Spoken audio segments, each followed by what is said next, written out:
우리는 지난 2주간의 말씀을 통해 제자도가 가능하게 한 근거를 살펴보았습니다. 그것은 바로 복음입니다. 그 복음의 내용은 바로 예수 그리스도께서 우리와 그분 자신을 연합시키신다는 겁니다. 예수님께서 나를 위하여 죽으신 십자가일 뿐만 아니라 우리의 옛사람이 예수님과 함께 죽는 십자가라는 것입니다. 예수님과 함께 죽고 예수님과 함께 살아난 존재라는 것입니다. 잘 느껴지지 않습니다. 실감나지 않습니다. 또 체험되지 않습니다. 그래서 로마서 6장에서 죄에 대하는 죽은 자요 하나님께 대해 산 자로 여기라고 말씀했습니다. 여기라는 것은 사실을 사실로 인정하고 받아들이고 주장하라는 것입니다. 거짓을 사실로 주장하는 것은 잘못된 의식화입니다. 그러나 사실을 사실로 여기는 것은 반드시 있어야 할 의식화입니다. 객관적 사실이 주관적 체험으로 연결될 때 거기에는 반드시 여기는 일이 필요합니다.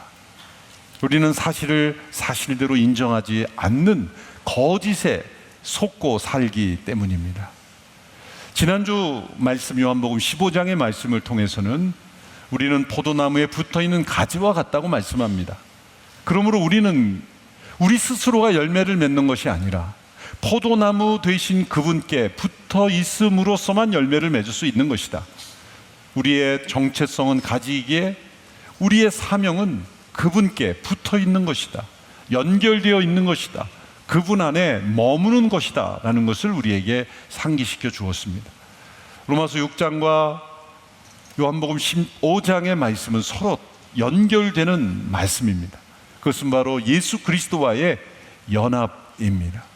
우리는 단지 예수님을 따라가기 위해서 발버둥치는 그런 상태가 아니라 예수님과 연합된 상태에서 그분을 닮아가려고 추구하는 것입니다. 사도 바울의 표현대로 내가 이미 얻었다 함이 아니라 도달했다 함이 아니라 예수 그리스도께 잡힌 바 된 그것을 잡으려고 달려가노라.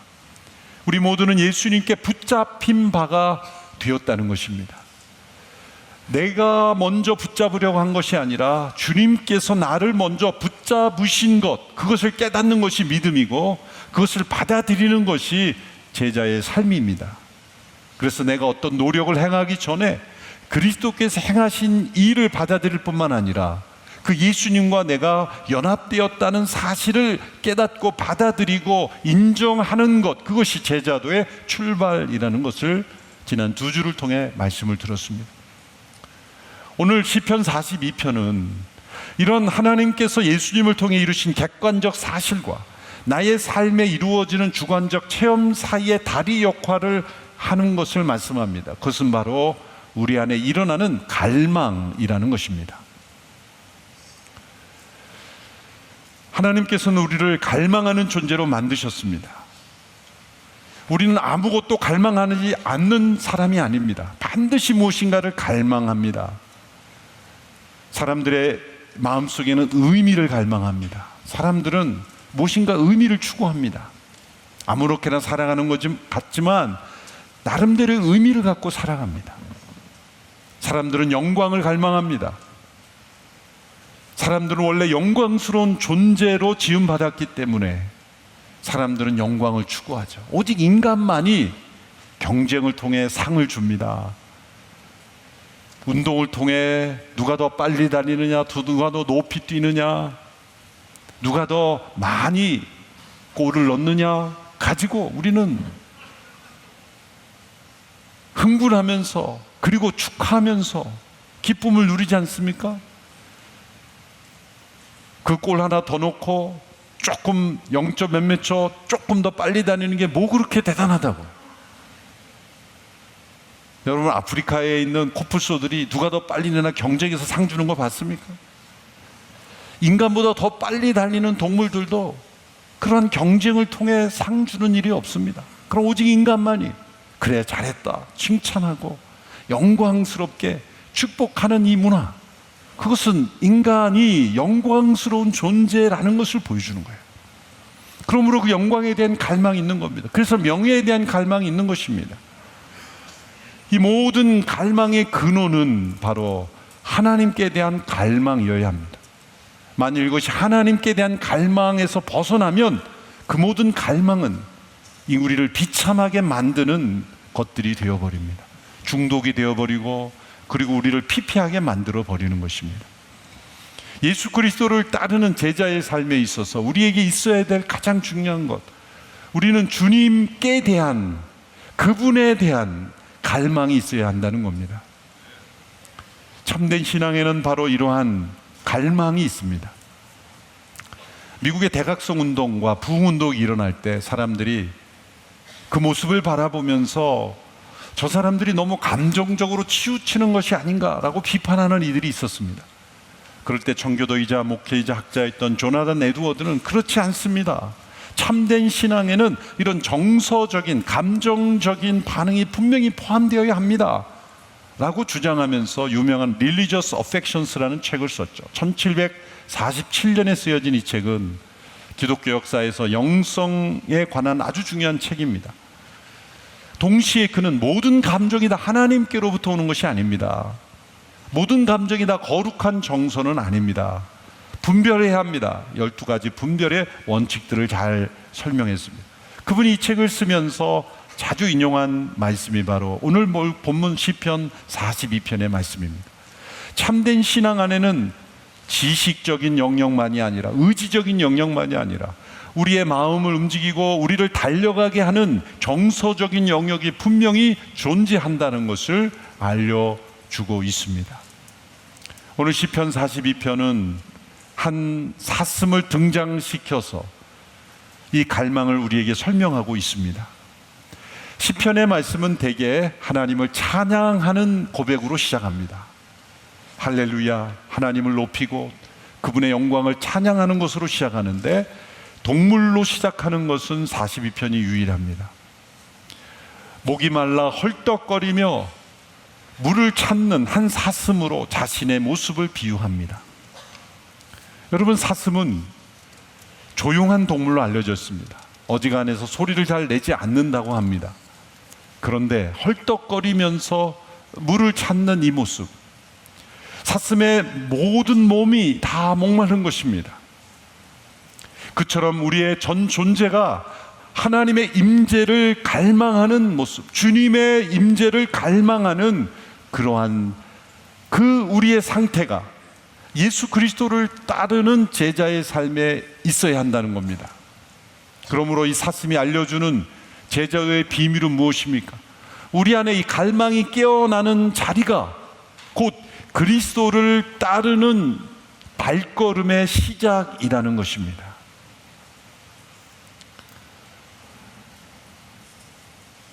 주님 그분을 따르는 것입니다. 2절의 말씀을 보면 오 하나님이여, 하나님을, 살아계신 하나님을 내가 찾습니다. 하나님께서 주시는 그 어떤 것이 아니라 하나님 그분을 갈망하는 것입니다. 우리에게 주어지는 질문은 이것입니다. 어떻게 이 영혼이 이렇게 하나님을 깊이 갈망하게 되었을까? 그것은 바로 이 영혼이 광야 가운데 있었다는 겁니다. 편안하고 안락한 환경이 아닙니다. 광야 속에 있었다는 겁니다. 우리의 갈망이 깊어지는 자리는 바로 가장 척박한 광야의 자리라는 것입니다. 시편의 많은 시편 중에서 사람들에게 감동을 주고 영향력을 주는 그런 시편들이 공통점은 광야 속에서 기록됐다는 겁니다. 특별히 오늘 시편의 기자는 3가지의 광야에 있습니다. 첫째는 사회적 광야 속에 있습니다. 오늘 본문에 보면은 3절에 사람들로부터 이렇게 질문을 받습니다. 사람들이 밤낮으로 내게 내 하나님이 어디 있느냐 하니 내 눈물이 밤낮으로 내 음식이 됐습니다 라고 말합니다. 한두 번 사람들에게 조롱받는 것이 아닙니다. 밤낮 질문을 받습니다. 내 하나님이 어디 있느냐. 이 말이 11절에 보면 자신의 뼈를 찌르는 듯한 고통을 주었다는 겁니다. 칼로 뼈를 찌르는 듯한 고통, 그 고통을 느끼고 있습니다. 왜일까요? 너를 보니 하나님이 안 계신 것 같다라는 이 말은 그리스도를 따르는 제자들이 받을 수 있는 최고의 조롱입니다. 당신을 보니 하나님이 안 계신 것 같네요. 당신을 보니 예수님 믿고 싶지 않습니다. 교회를 보니 예수 안 믿어야 되겠습니다. 이런 말을 듣는다면 최고의 비난 아닐까요? 물론 이 사람은 어떤 윤리 도덕적인 잘못을 해서 이러한 상황에 처해 있는 것은 분명히 아닙니다. 그가 과거에 하나님의 임재를 깊이 체험했던 그 상황과 비교해 볼 때 그의 낙심하고 절망에 있는 상황을 보고 사람들이 그에게 말하는 거죠. 내 하나님이 어디 있느냐? 종교학자 마틴 루터가 교황청과 싸울 때 낙심에 빠져 있을 때 어느 날 그의 아내가 상복을 입고 나타났다는 거죠. 아니 왜 갑자기 누구 장례 났는? 당신을 보니 하나님이 안 계신 것 같습니다. 그래서 남편을 일깨워줬다는 거죠. 당신을 보니 하나님이 계시지 않는 것 같습니다. 라는 그런 평가를 들을 때 이 시편 기자는 깊은 낙심 속에 빠져 있었습니다. 실제로 물리적으로 이 사람은 현재 광야에 있습니다. 6절에 보면 그가 현재 있는 위치를 이렇게 설명합니다. 오 내 하나님이여 내 영혼이 내 속에서 풀죽어 있으니 요단 땅 헤르몬산 곧 미살산을 바라보며 내가 주를 기억할 것입니다. 요단 땅 헤르몬산은 이스라엘 북쪽 극단에 있습니다. 시리아와의 접경에 있죠. 4절에 보면 그는 이스라엘에서 예루살렘에서 예배의 향례를 이끄는 역할을 했던 사람입니다. 많은 사람들을 이끄는 지도자였고 또 예배를 인도하는 지도자였습니다. 그랬던 그가 지금 저 북쪽에 와 있습니다.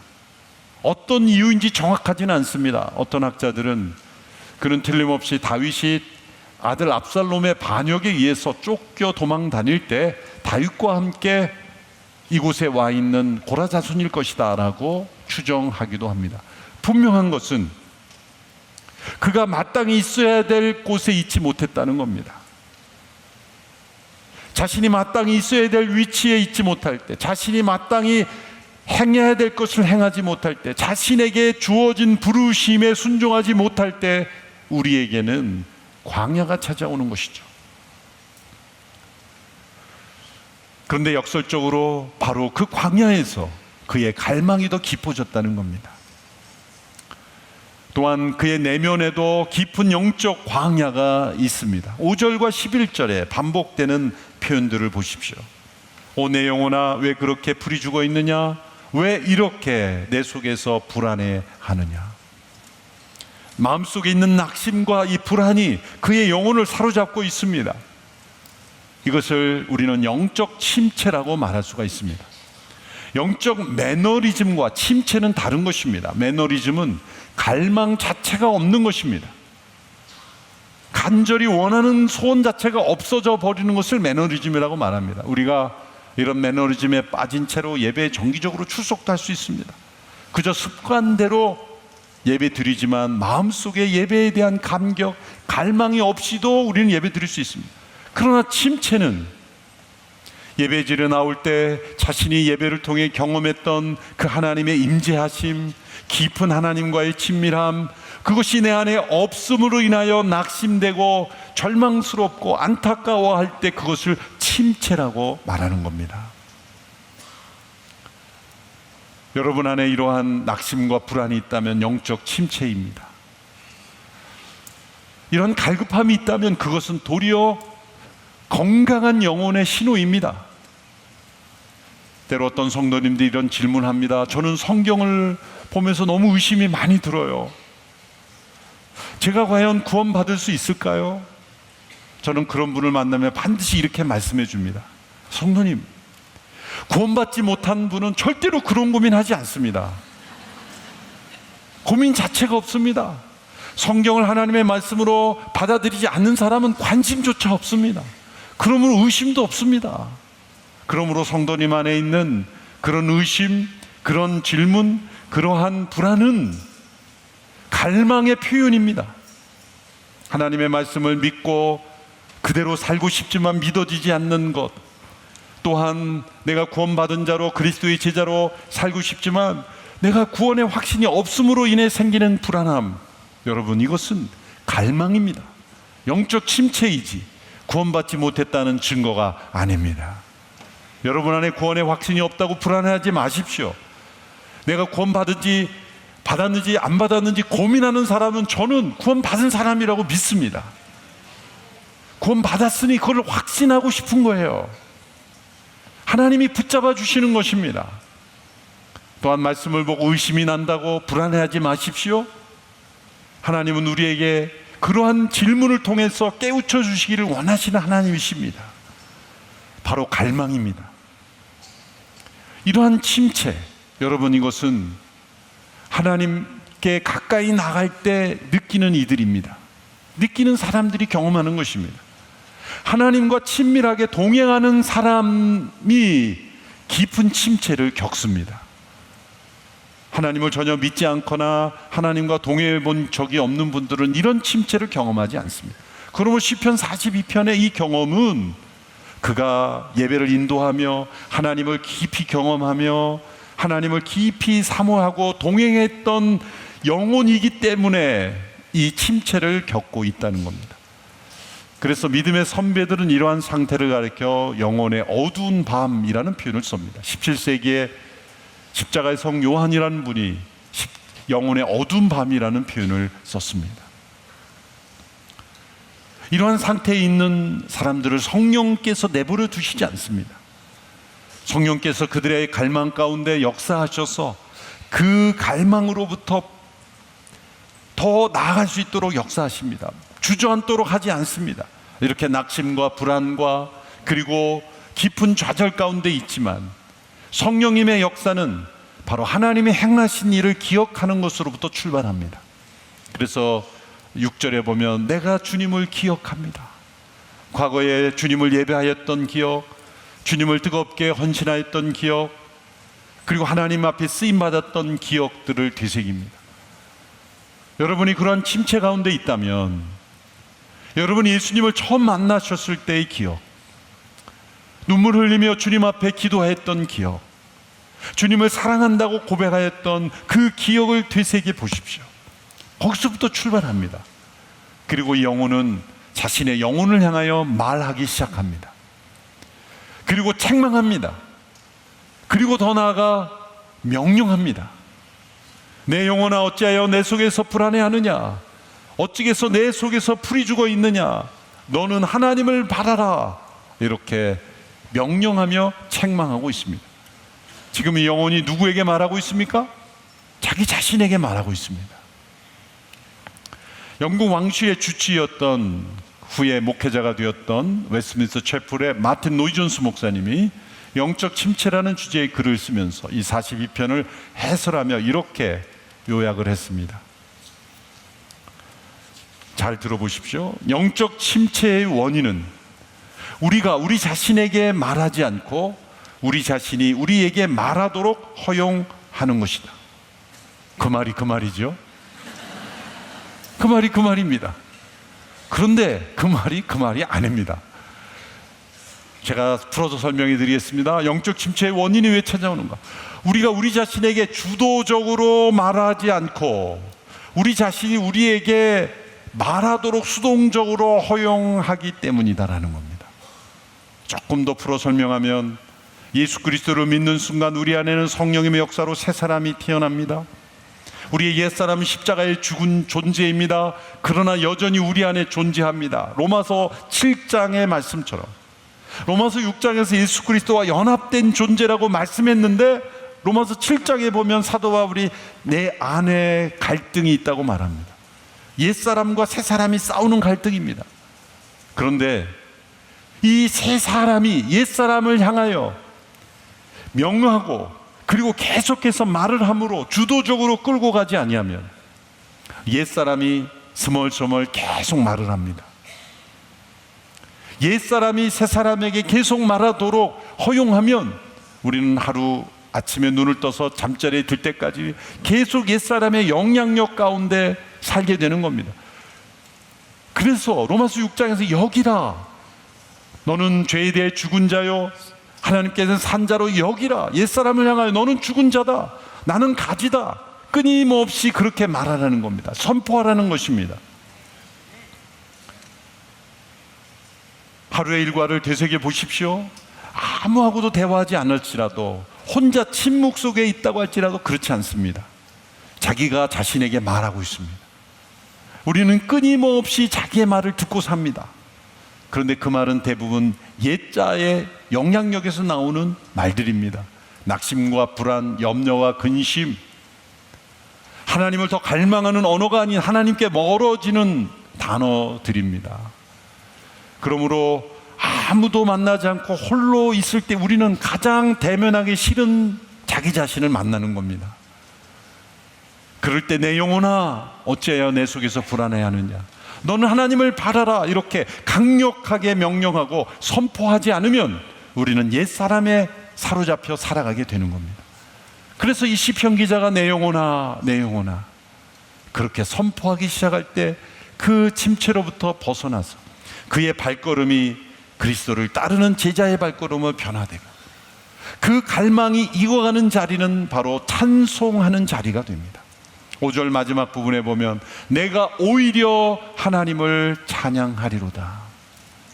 여러분, 우리의 갈망의 절정은 바로 하나님께 대한 찬송의 자리가 되어야 합니다. 찬송은 단지 노래 부르는 것이 아닙니다. 하나님의 임재 앞으로 들어가는 것이며, 그리고 우리의 갈망이 변하여 발걸음이 되는 자리입니다. 예수님께서 성경에서 찬송을 부르셨다는 구절이 딱 한 번 나옵니다. 한번 복음서에서 찾아보십시오. 그때는 언제냐면 예수님께서 제자들과 함께 감람산에서 기도를 마치시고 이제 십자가를 향해 걸어가실 때 찬송하셨다고 기록이 나옵니다. 그것은 하나님의 뜻을 행하기 위해 걸어가시는 그 발걸음 속에서 찬송을 부르신 겁니다. 여러분, 이것이 찬양의 능력입니다. 우리의 갈망이 그리스도를 따르는 제자의 발걸음이 될 때 반드시 거기에는 찬양이 있습니다. 그런데 이 시편 42편을 가장 잘 체험한 분은 누구일까요? 이 시를 쓴 고라 자손일까요? 아니면 다윗일까요? 바로 우리 주 예수 그리스도이십니다. 설교를 준비하면서 자료에서 크리스토퍼 애쉬라는 학자가 쓴 이 문장에 저는 깊은 은혜를 받았습니다. 이런 설명입니다. 주님께서도 이 시편으로 기도하셨고 광야와 겟세마네와 십자가의 어둠 속에서 친히 자신의 영혼에게 믿음을 설교하셨다. 예수님 당신 자신도 목마른 사슴처럼 그렇게 하나님 아버지의 임재를 갈망하셨고, 그리고 그 갈망 속에서 끝없는 시험과 광야의 여정과 사람들의 조롱과 내 하나님이 어디 있냐, 내가 하나님의 아들이 십자가에서 내려오라, 그 조롱을 견디신, 극복할 수 있는 근거는 하나님을 갈망하는 것이었습니다. 엘리 엘리 라마 사박다니 외치시며 십자가의 고통을 이기실 수 있었던 것도 아버지를 갈망하셨기 때문이에요. 그리고 자신의 영혼에게 설교했을 것이라고 생각하는 거예요. 놀라운 통찰력입니다. 내 영혼아 하나님을 바라라, 내 영혼아 아버지의 뜻을 기뻐하라, 그렇게 말씀하시며 십자가의 구원을 이루셨다는 거예요. 그러므로 나를 따르라고 말씀하시는 주님의 음성은 예수님이 가보지 않은 길을 나는 가보지 않았지만 너희는 가라가 아닙니다. 시편 42편을 체험하신 예수님께서 우리로 하여금 이 시편으로 우리를 인도하시는 것입니다. 주님께 대한 갈망을 가지고 우리가 한 걸음 한 걸음 나아갈 때, 그리고 찬양의 자리에서 주의 뜻에 순종할 때 그리스도의 제자도의 삶이 우리에게 일어날 줄로 믿습니다. 여러분, 우리는 목마른 사슴입니다. 낙타가 아닙니다. 낙타는 자신의 물 저장소가 있어서 가끔 물을 채워놓으면 그것으로 유지할 수 있습니다. 여러분, 낙타처럼 신앙생활 못합니다. 일주일에 한 번 예배드리고 낙타처럼 물 채워가서 일주일 살고 오는 게 아닙니다. 우리는 매일매일 목말라야 합니다. 예배로 모일 때뿐만 아니라 홀로 있을 때에도 목마른 사슴처럼 그렇게 주님을 목말라하며 주님을 따르는, 그리스도를 따르는 발걸음이 여러분의 삶 속에 이루어지는 제자가 되기를 축원합니다. 목마른 사슴, 시냇물을 찾아 헤매듯이 1절만 함께 부르고 말씀을 맺겠습니다.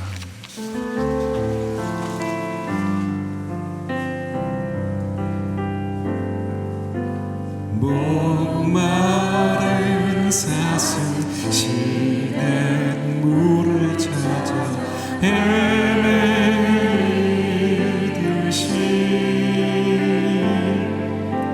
내 영혼 주를 찾기 애를 갈급하나이다.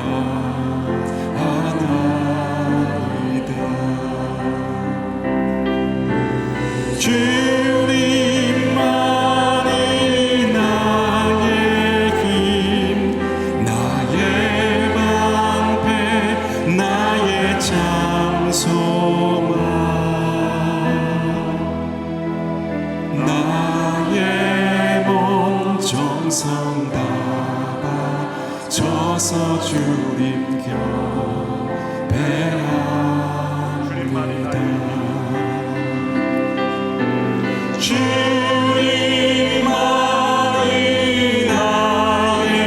힘, 나의 방패, 나의 장소만, 나의 몸 정성 다바 져서 주님 곁배합니다.